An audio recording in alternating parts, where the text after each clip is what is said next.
Your California permit test could ask any of these.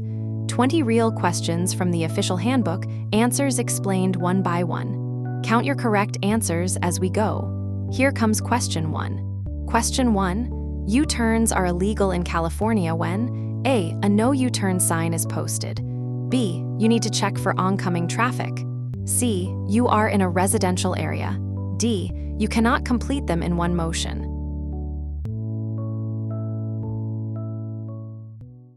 The correct answer is A. U-turns are prohibited wherever a no U-turn sign is posted, at intersections controlled by traffic signals in business districts, and where visibility is limited. Always obey no U-turn signs. Question 2. If you see debris on the highway ahead, a tire, lumber, or other large object, you should A. Steer around it at full speed. B. Check mirrors, slow down, and steer around it. If you must stop, use hazard lights.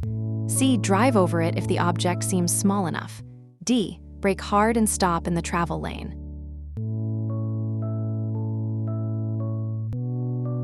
The correct answer is B. Road debris causes thousands of crashes each year. If you cannot safely avoid it, check mirrors before any maneuver, slow down, and steer around it if clear to do so. If you must slow or stop, activate hazards and signal other drivers. Question 3. On icy roads, your stopping distance may increase by up to A. 25%, B. 50%, C. 2 times, D. Up to 10 times compared to dry conditions.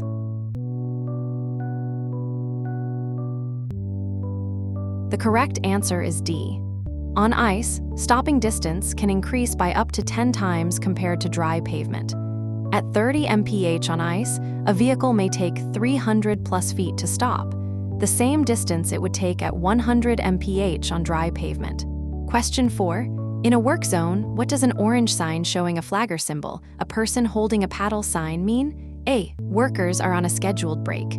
B. A flagger is ahead controlling traffic. Be prepared to slow down or stop and follow their hand signals or paddle sign. C. The work zone has been closed permanently. D. No flagger is present in this zone.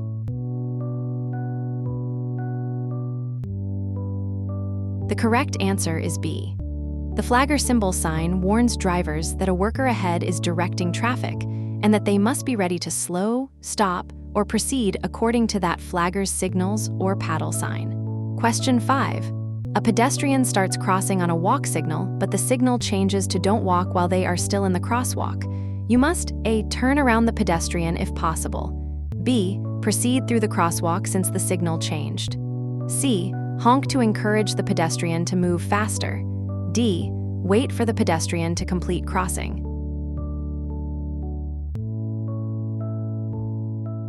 The correct answer is D. Once a pedestrian has started crossing on a walk signal, they have the right to complete the crossing. You must wait until they safely reach the other side.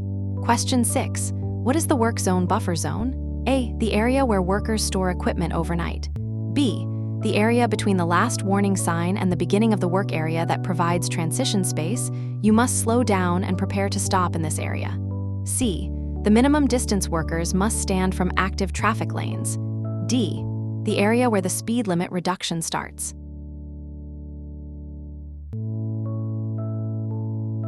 The correct answer is B. The buffer zone is the space between the advance warning area and the actual work area. It gives drivers space to slow down and adjust before they reach workers and equipment. Entering the buffer zone is your signal to slow down. Question 7. Yellow raised reflective pavement markers on the center line indicate A. The edge of the road. B. Separation between lanes of opposing traffic, same meaning as yellow painted center lines, but visible in rain and at night through retroreflection. C. HOV lane boundaries. D. Railroad crossing ahead.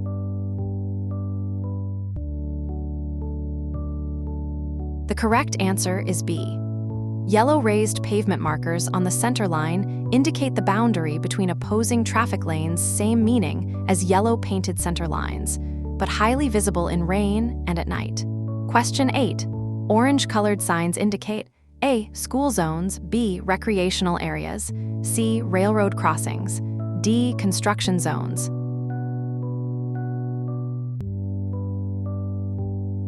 The correct answer is D.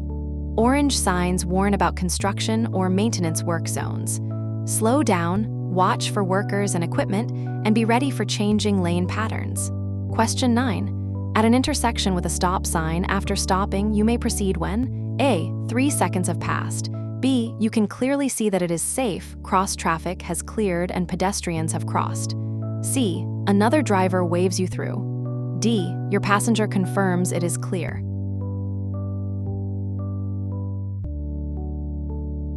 The correct answer is B.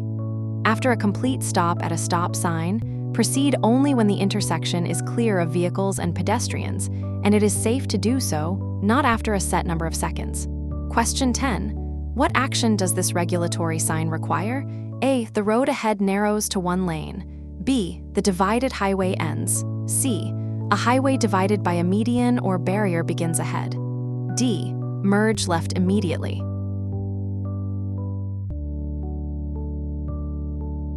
The correct answer is C. The divided highway begins sign alerts drivers that the road ahead is split by a median or barrier. Keep right of the divider. Question 11. When parking downhill next to a curb, turn your front wheels. A. Away from the curb. B. Toward the center of the road. C. Straight ahead. D. Toward the curb.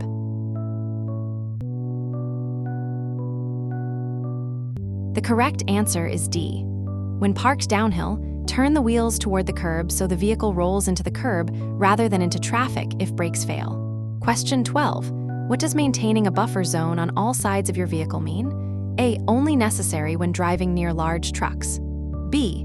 Keeping a safe space on all sides, front, rear, and both sides so you have room to maneuver or brake if any hazard appears from any direction. C.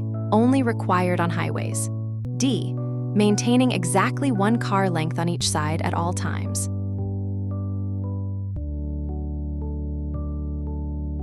The correct answer is B. A buffer zone is the safe space you maintain around your vehicle in all directions. Maintaining it means adequate following distance, not staying alongside other vehicles, keeping away from hazards on either side. Space equals time equals options. Question 13. If your freeway exit is approaching, you should A. Signal early and move into the proper lane in advance. B. Wait until the last second to move right. C. Stop if you cannot exit safely. D. Back up on the shoulder if you miss it.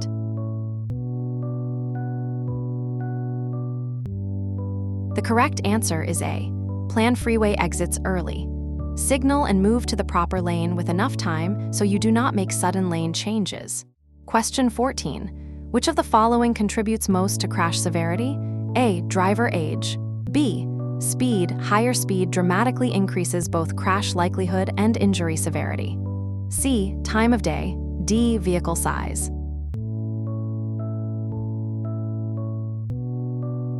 The correct answer is B. Speed is the single most important factor in crash severity. Stopping distance increases with the square of speed, and the force of impact increases with speed squared. Doubling speed roughly quadruples crash energy. Question 15. If you miss your freeway exit, you should A. Stop on the shoulder and back up to the exit. B. Continue to the next exit and find an alternate route. C. Cross the painted gore area to reach the exit ramp. D. Make a U-turn on the freeway.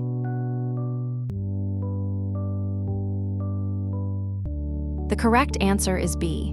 Never stop, reverse, or cross painted gore areas to reach a missed exit. Continue safely to the next exit and navigate back. A missed exit is a minor inconvenience. A collision is far worse. Question 16. The move-over law requires drivers approaching an emergency vehicle stopped with lights activated to A. Move over at all times for any vehicle on the shoulder. B. Only move over for police vehicles. C. Only move over on freeways. D. Slow down and move over when passing emergency vehicles with lights on. The correct answer is D. California's move-over law requires you to move one lane away from emergency vehicles, police, fire, ambulance, tow trucks, stopped with lights flashing. If you cannot change lanes, you must slow down to a safe speed. Question 17. Before passing another vehicle, you must check A. Your fuel level. B. That there is enough clear sight distance ahead, no vehicles approaching from behind will be endangered, and the passed vehicle will not speed up. C. That your horn is working in case you need to signal the other driver. D.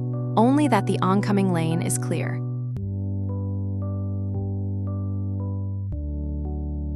The correct answer is B. Before passing, verify adequate sight distance in both directions, check mirrors for vehicles behind who might also be passing, ensure the other driver will not accelerate, and signal your intention. Question 18. An ignition interlock device, EID, requires A. The driver to wait 5 seconds before starting. B. The driver to breathe into a device that tests BAC before the vehicle will start and periodically during the drive. C. The vehicle to be inspected annually by a DMV officer. D. The driver to complete a driving test after a DUI conviction.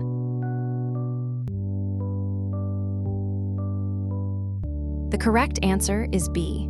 An IID is a breathalyzer device wired to the ignition. The driver must provide a breath sample below a set BAC threshold to start the vehicle. Random retests during driving prevent having someone else blow. Required after DUI in most states. Question 19. What is glare recovery time and why does it matter for older drivers? A. Time needed to replace headlight bulbs. B. The time needed for your eyes to recover from exposure to bright light. This time increases significantly with age, making night driving more challenging for older drivers. C. The time for high beams to warm up. D. Time for ABS to reset after hard braking.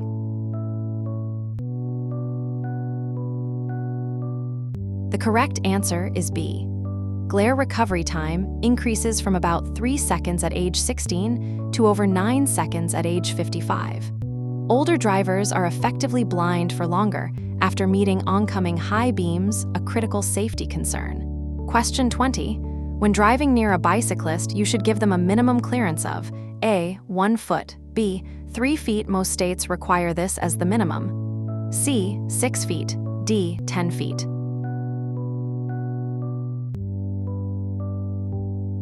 The correct answer is B. Most states have 3-foot laws requiring drivers to maintain at least 3 feet of clearance when passing a bicyclist. Many states allow crossing the center line to pass safely. So, how many did you get right?